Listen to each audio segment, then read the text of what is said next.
والسماء ذات البروج واليوم الموعود وشاهد ومشهود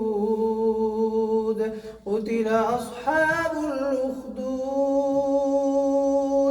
النار ذات الوقود إذ هم عليها قعود وهم على ما يفعلون بالمؤمنين شهود وما نقموا منهم إلا أن يؤمنوا بالله العزيز الحميد الذي له ملك السماوات والأرض والله على كل شيء شهيد.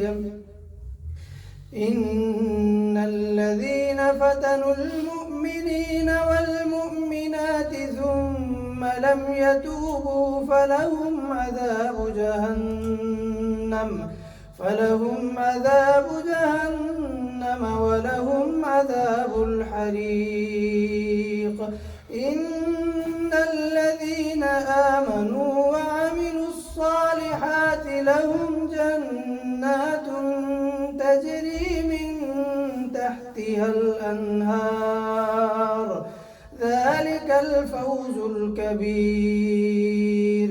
إن بطش ربك لشديد إنه هو يبدئ ويعيد وهو الغفور الودود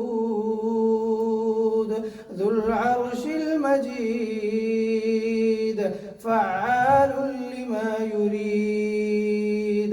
هل أتاك حديث الجنود فرعون وثمود بل الذين كفروا في تكذيب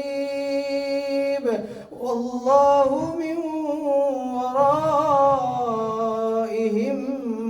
محيط بل هو قرآن مجيد في لوح محفوظ.